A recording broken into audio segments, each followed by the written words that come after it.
Hello everyone, welcome to my YouTube channel IELTS with AMK. I hope guys you all are doing great. So guys ਅੱਜ ਇਸ video ਦੇ ਵਿੱਚ ਮੈਂ ਆਪਣੀ online class ਦਾ writing task 1 line graph ਤੁਹਾਡੇ ਨਾਲ discuss ਕਰਨ ਲੱਗੀ ਹਾਂ। ਆਈ ਹੋਪ ਮੇਰੀ ਆਨਲਾਈਨ ਕਲਾਸ ਦੀ ਵੀਡੀਓ ਤੁਹਾਡੇ ਲਈ ਕਾफ़ी ज़्यादा ਫਰੂਟਫੁਲ ਹੋਵੇਗੀ। ਸੋ ਗਾਇਸ ਜਿਵੇਂ ਤੁਹਾਨੂੰ ਪਤਾ ਹੀ ਹੈ ਕਿ ਅੱਜ ਆਨਲਾਈਨ ਕਲਾਸ ਤੇ ਆਫਰ ਦਾ ਲਾਸਟ ਦਿਨ ਹੈਗਾ ਆ। ਸੋ ਜੇ ਕੋਈ ਵੀ ਬੱਚਾ ਐਡਮਿਸ਼ਨ ਲੈਣਾ ਚਾਹੁੰਦਾ ਆ ਇਸ ਨੰਬਰ ਦੇ ਉੱਤੇ ਮੈਸੇਜ ਕਰ ਸਕਦਾ ਆ। ਜਸਟ ਤੁਹਾਨੂੰ 3600 ਫੀ ਆ ਡਿਪੋਜ਼ਿਟ ਕਰਨੀ ਪੈਣੀ ਆ। ਕੱਲ੍ਹ ਤੋਂ ਜਿਹੜੀ ਫੀ ਆ ਅਗੇਨ 4800 ਹੋ ਜਾਏਗੀ।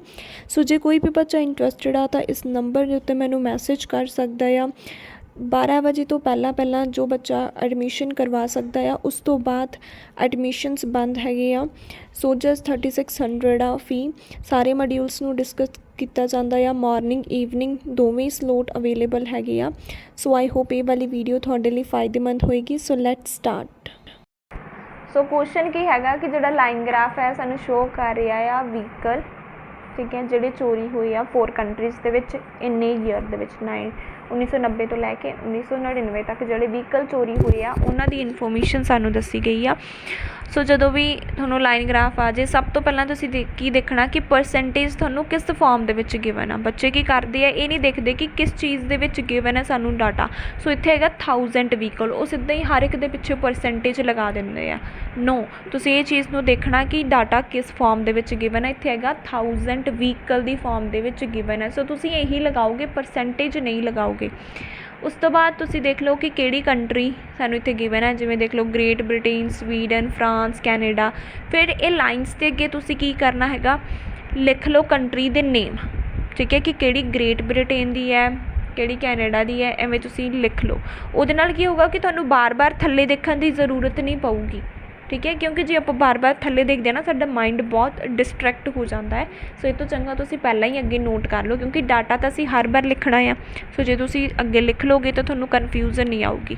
ਉਸ ਤੋਂ ਬਾਅਦ ਤੁਸੀਂ ਦੇਖ ਲਓ ਕਿ ਕਿਹੜੀ ਚੀਜ਼ ਇਨਕਰੀਜ਼ ਹੋਈ ਆ, ਕਿਹੜੀ ਡਿਕਰੀਜ਼ ਹੋਈ ਆ ਲਾਈਨ, ਕਿਹੜੀ ਲਾਈਨ ਸੇਮ ਰਹੀ ਆ, ਉਹਨਾਂ ਨੂੰ ਤੁਸੀਂ ਲਿਖ ਲਓ ਬੇਸਿਕਲੀ।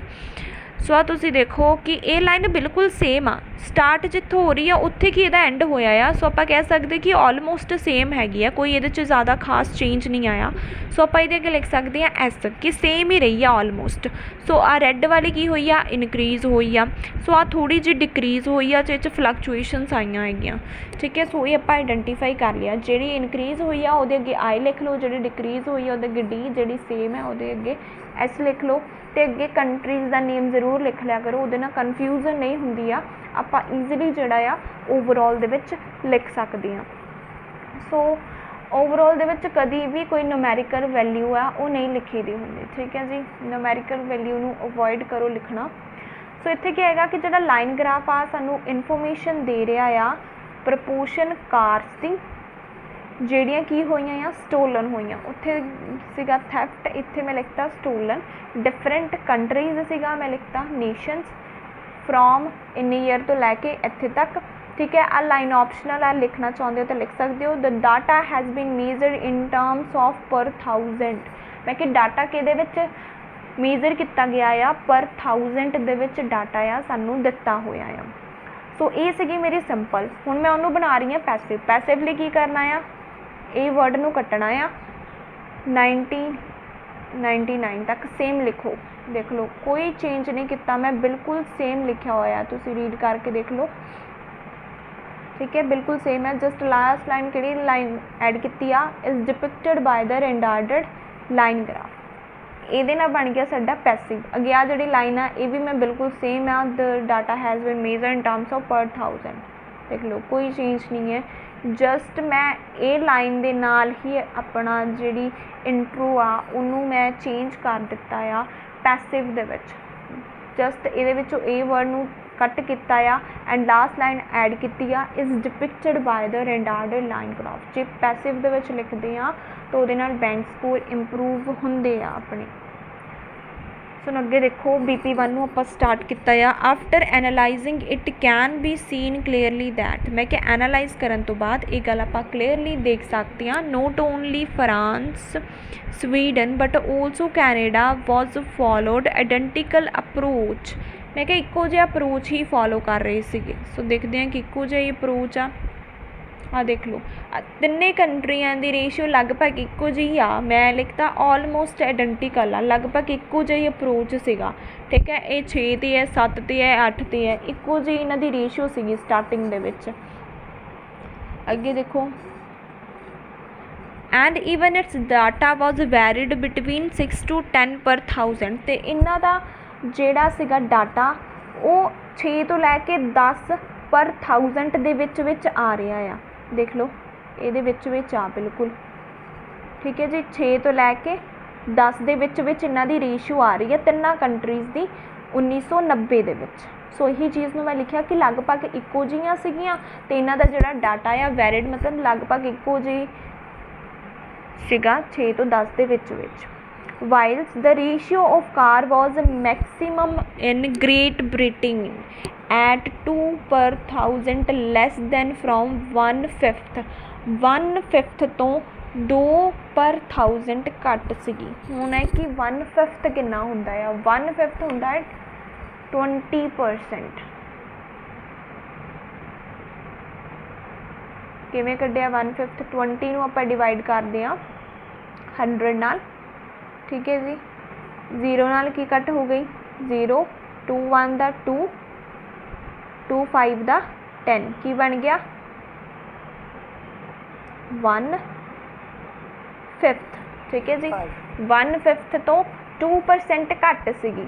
ਸੋ ਜਾਣੀ ਕਿ 20 ਦੇ ਵਿੱਚੋਂ ਜੇ ਆਪਾਂ 2 ਨੂੰ ਘੱਟ ਕਰਦੇ ਹਾਂ ਤਾਂ ਆਪਣੇ ਕੋਲ 18 ਬਚਦੀ ਹੈ। ਠੀਕ ਹੈ, ਸੋ ਇਹਦੇ ਕੋਈ ਅਰਾਊਂਡ ਸੀ ਡਾਟਾ, ਆਪਾਂ ਦੇਖਦੇ ਹਾਂ ਇੰਨਾ ਸੀਗਾ। ਸੋ ਆਹ ਤੁਸੀਂ ਦੇਖ ਲਓ। ਠੀਕ ਹੈ ਜੀ, ਅੱਗੇ ਮੈਂ ਉਹੀ ਯੂਜ਼ ਕਰ ਲਿਆ ਫਿਰ ਅਬਾਊਟ ਨੀਅਰਲੀ, ਉਹਦਾ ਕੋਈ ਚੱਕਰ ਨਹੀਂ ਹੁੰਦਾ। ਮੈਂ ਕੱਲ੍ਹ ਵੀ ਦੱਸਿਆ ਜੀ ਕਿ ਜੇ ਆਪਾਂ ਨੂੰ ਐਗਜ਼ੈਕਟ ਵੈਲਿਊ ਨਹੀਂ ਗਿਵਨ ਆ, nearly, about, approximately, near by ਇਹਨਾਂ ਦਾ ਯੂਜ਼ ਕਰ ਲਓ, ਕੋਈ ਇਸ਼ੂ ਨਹੀਂ ਹੈ। ਸੋ ਇਹਦੇ ਵਿੱਚ ਮੈਂ 20 ਨਹੀਂ ਲਿਖਿਆ, ਮੈਂ ਲਿਖਤਾ ਕਿ 1/5 ਤੋਂ 20% ਤੋਂ 2% ਘੱਟ ਸੀਗੀ। ਸੋ ਦੇਖਦੇ ਹਾਂ ਅੱਗੇ। In contrast, whether France or Canada demonstrated equal percentile of car over a period of time. Along with both countries, car stolen data plunged up to 6 in 1999। ਹੁਣ ਦੇਖੋ ਇਹ 2 ਲਾਈਨ ਸੀਗੀਆਂ, ਇਹ ਇੱਕੋ ਜਿਹੀਆਂ ਚੱਲ ਰਹੀਆਂ ਲਗਭਗ।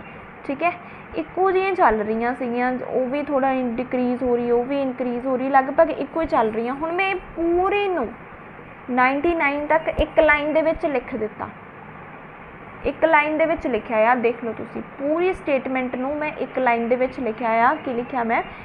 ਇਨ ਕੰਟਰਾਸਟ, ਕਨੈਕਟਰ ਯੂਜ਼ ਕੀਤਾ ਇਨ ਕੰਟਰਾਸਟ ਦਾ। ਫਰਾਂਸ, ਕੈਨੇਡਾ ਇਕੁਅਲ ਮਤਲਬ ਸੇਮ ਜੀ ਉਹਨਾਂ ਦੀ ਪਰਸੈਂਟੇਜ ਸੀਗੀ ਪੂਰੇ ਟਾਈਮ ਪੀਰੀਅਡ ਦੇ ਵਿੱਚ। ਠੀਕ ਹੈ, ਡਾਟਾ ਇਹਨਾਂ ਦਾ 6 ਤੱਕ ਪਹੁੰਚ ਗਿਆ ਆ। ਸੋ ਆਹ ਦੇਖ ਲਓ ਇੱਕੋ ਜਿਹੀ ਆ ਰਹੀਆਂ ਆ ਪਰਸੈਂਟੇਜ ਦੋਵਾਂ ਦੀਆਂ। ਸੋ ਮੈਂ ਉਹੀ ਲਿਖਤਾ ਕਿ ਇਕੁਅਲ ਪਰਸੈਂਟੇਜ ਸੀਗੀ ਅਤੇ ਲਾਸਟ ਦੇ ਵਿੱਚ ਕਿੱਥੇ ਪਹੁੰਚ ਗਏ? 1999 ਦੇ ਵਿੱਚ 6 'ਤੇ ਇਹਨਾਂ ਦੀ ਜਿਹੜੀ ਰੇਸ਼ੋ ਆ ਉਹ ਪਹੁੰਚ ਗਈ। ਸੋ ਉਹੀ ਚੀਜ਼ ਮੈਂ ਲਿਖੀ ਆ। ਮੈਂ ਬਾਰ-ਬਾਰ ਨਹੀਂ ਲਿਖਿਆ ਕਿ 1991 ਦੇ ਵਿੱਚ ਇੰਨੀ ਸੀ, 92 'ਚ ਇੰਨੀ ਸੀ। ਮੈਂ ਕਿਹਾ ਇੱਕੋ ਜਿਹਾ ਹੀ ਫੋਲੋ ਕਰਦੀਆਂ ਆ ਰਹੀਆਂ ਸਾਰੇ ਟਾਈਮ ਤੱਕ 1999 ਤੱਕ, ਅਤੇ 1999 ਦੇ ਵਿੱਚ ਕਿੱਥੇ ਪਹੁੰਚ ਗਈ? 6 'ਤੇ ਪਹੁੰਚ ਗਈ ਸੀਗੀ। ਠੀਕ ਹੈ ਜੀ। The line graph further correlates that, ਮੈਂ ਕਿ ਲਾਈਨ ਗ੍ਰਾਫ ਅੱਗੇ ਸਾਨੂੰ ਐਕਸਪਲੇਨ ਕਰਦਾ ਆ। Sweden illustrated number of car per centum searched and reached approximately 15 per 1000 but not surpass Great Britain। Sweden ਕਿਹੜੇ ਆ ਜੀ? ਰੈੱਡ ਵਾਲੀ ਆ। ਮੈਂ ਕਿਹਾ ਇਹ ਕੀ ਆ? ਇਨਕਰੀਜ਼ ਹੋਈ ਆ। ਸਰਜ ਮਤਲਬ ਇਨਕਰੀਜ਼ ਹੋ ਰਹੀ ਆ ਇਹ। ਠੀਕ ਹੈ, ਇਨਕਰੀਜ਼ ਤਾਂ ਹੋਈ ਹੈ 1999 ਤੱਕ ਇਨਕਰੀਜ਼ ਹੋਈ ਹੈ, ਲੇਕਿਨ ਇਹਨੇ ਸਰਪਾਸ ਮਤਲਬ ਕਰੋਸ ਨਹੀਂ ਕੀਤਾ। ਇਹਨੇ ਕਿਹੜੀ ਲਾਈਨ ਨੂੰ ਨਹੀਂ ਕਰੋਸ ਕੀਤਾ? ਗ੍ਰੇਟ ਬ੍ਰਿਟੇਨ ਨੂੰ ਕਰੋਸ ਨਹੀਂ ਕੀਤਾ। ਰੈੱਡ ਵਾਲੀ ਨੇ ਗ੍ਰੇਟ ਬ੍ਰਿਟੇਨ ਨੂੰ ਕਰੋਸ ਨਹੀਂ ਕੀਤਾ। ਇਹ ਵੀ ਇੱਕ ਲਿਖਣ ਦਾ ਤਰੀਕਾ ਹੁੰਦਾ ਆ।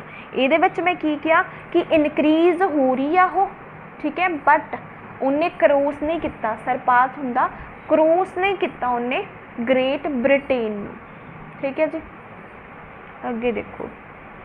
ਇਵੈਂਚੁਅਲੀ ਈਵਨ ਦੋ ਬ੍ਰਿਟੇਨ ਇੰਡਲਜ ਡਿਸਪੈਰਿਟ ਸੌਰਟ ਆਫ ਅਲਸਟ੍ਰੇਸ਼ਨ। ਮੈਂ ਕਿਹਾ ਚਾਹੇ ਬ੍ਰਿਟੇਨ ਨੇ ਇਨਕਲੂਡ ਕੀਤੀਆਂ ਆ ਬਹੁਤ ਤਰ੍ਹਾਂ ਦੀਆਂ ਅਲਟਰੇਸ਼ਨ, ਮਤਲਬ ਉਹ 'ਚ ਚੇਂਜਿਸ ਆ ਰਿਹਾ, ਕਦੀ ਅਪ ਜਾ ਰਹੀ ਹੈ, ਕਦੀ ਡਾਊਨ ਜਾ ਰਹੀ ਹੈ, ਕਦੀ ਅਪ ਜਾ ਰਹੀ ਹੈ।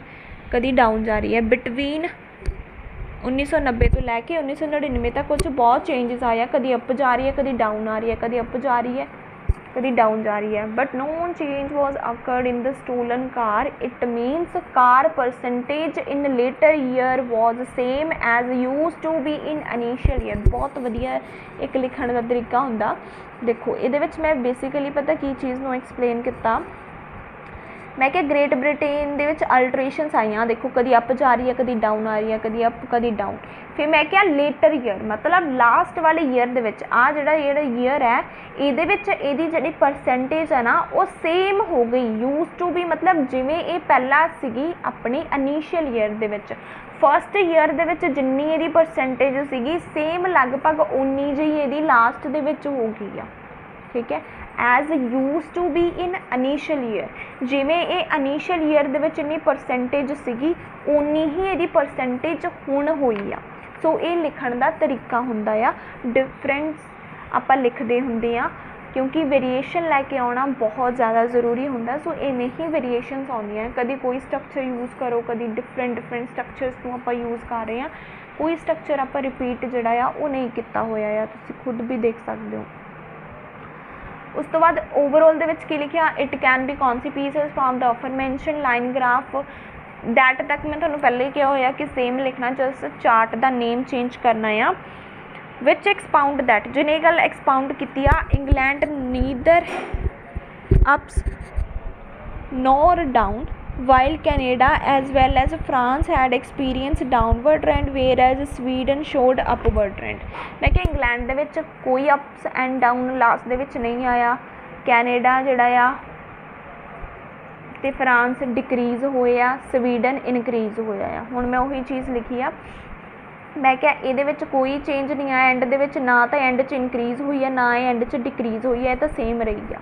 ਠੀਕ ਹੈ, ਮੈਂ ਕੀ ਕਿਹਾ ਜਿਹੜੀ ਆ ਰੈੱਡ ਵਾਲੀ ਲਾਈਨ ਆ ਇਹ ਕੀ ਹੋਈ ਆ, ਅਪਵਰਡ ਟਰੈਂਡ ਮਤਲਬ ਇਨਕਰੀਜ਼ ਹੋਈ ਆ, ਅਪਵਰਡ ਟਰੈਂਡ ਮਤਲਬ ਇਨਕਰੀਜ਼ ਹੋਈ ਆ, ਅਪਵਰਡ ਗਈ ਆ, ਉੱਪਰ ਨੂੰ ਗਈ ਆ ਇਹ ਲਾਈਨ, ਅਪਵਰਡ ਟਰੈਂਡ ਇਹਨੇ ਐਕਸਪੀਰੀਅੰਸ ਕੀਤਾ ਆ। ਅਤੇ ਜਿਹੜੀਆਂ ਲਾਸਟ ਵਾਲੀਆਂ ਦੋ ਆ ਇਹਨਾਂ ਨੇ ਡਾਊਨਵਰਡ ਟਰੈਂਡ ਆ ਐਕਸਪੀਰੀਅੰਸ ਕੀਤਾ ਆ। ਡਾਊਨਵਰਡ ਮਤਲਬ ਇਹ ਥੱਲੇ ਨੂੰ ਆਈਆਂ ਆ, ਅਪਵਰਡ ਮਤਲਬ ਉੱਪਰ ਨੂੰ ਗਈਆਂ ਆ।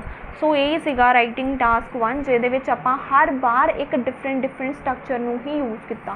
ਜਿਵੇਂ ਮੈਂ ਕਿਹਾ ਸਭ ਤੋਂ ਪਹਿਲਾਂ ਤੁਸੀਂ ਦੇਖਣਾ ਡਾਟਾ ਤੁਹਾਨੂੰ ਕਿਸ ਫਾਰਮ ਦੇ ਵਿੱਚ ਗਿਵਨ ਹੈ, ਤੁਸੀਂ ਪਹਿਲਾਂ ਉਸ ਚੀਜ਼ ਨੂੰ ਆਇਡੈਂਟੀਫਾਈ ਕਰੋ, ਫਿਰ ਦੇਖੋ ਕਿਹੜੀ ਕੰਟਰੀ ਆ ਉਹ ਕੰਟਰੀ ਦਾ ਨੇਮ ਲਿਖ ਲਓਗੇ। ਕਿਉਂਕਿ ਹੁਣ ਤੁਸੀਂ ਖੁਦ ਦੇਖ ਲਓ ਕਿ ਜਦੋਂ ਮੈਂ ਦੇਖਣਾ ਸੀ ਇਹ ਪਰਸੈਂਟੇਜ ਕਿਹੜੀ, ਮੈਨੂੰ ਬਾਰ-ਬਾਰ ਥੱਲੇ ਦੇਖਣਾ ਪੈ ਰਿਹਾ ਸੀ। ਜਿਵੇਂ ਪਹਿਲਾਂ ਹੀ ਇੱਥੇ ਲਿਖਿਆ ਹੁੰਦਾ ਤਾਂ ਮੈਨੂੰ ਕੋਈ ਇਸ਼ੂ ਨਹੀਂ ਸੀ ਆਉਣਾ। ਠੀਕ ਆ, ਉਹਨਾਂ ਟਾਈਮ ਸੇਵ ਆਪਣਾ ਹੁੰਦਾ। ਤੁਸੀਂ ਪਹਿਲਾਂ ਹੀ ਕੰਟਰੀ ਦਾ ਨੇਮ ਉਹਦੇ ਅੱਗੇ ਲਿਖ ਲਿਆ ਕਰੋ, ਜਿਹੜਾ ਇਨਕਰੀਜ਼ ਹੋ ਰਿਹਾ ਉਹਦੇ ਅੱਗੇ ਆਈ, ਜਿਹੜਾ ਡਿਕਰੀਜ਼ ਹੋ ਰਿਹਾ ਉਹਦੇ ਅੱਗੇ ਡੀ, ਜਿਹੜਾ ਸੇਮ ਆ ਉਹਦੇ ਲੱਗੇ ਸੇਮ ਲਿਖ ਦਿਓ।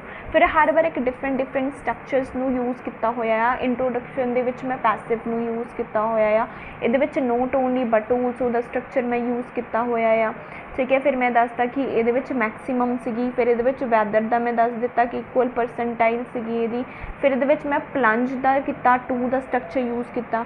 ਠੀਕ ਹੈ, ਫਿਰ ਉਸ ਤੋਂ ਬਾਅਦ ਮੈਂ ਕੀ ਕਿਹਾ ਇਹਦੇ ਵਿੱਚ ਕਿ ਉਹ ਇਨਕਰੀਜ਼ ਹੋਈ ਆ ਬਟ ਉਹਨੇ ਸਰਪਾਸ ਨਹੀਂ ਕੀਤਾ, ਕਰੋਸ ਨਹੀਂ ਕੀਤਾ, ਉਹਨੇ ਗ੍ਰੇਟ ਬ੍ਰਿਟੇਨ ਨੂੰ ਉਹਨੇ ਕਰੋਸ ਨਹੀਂ ਕੀਤਾ।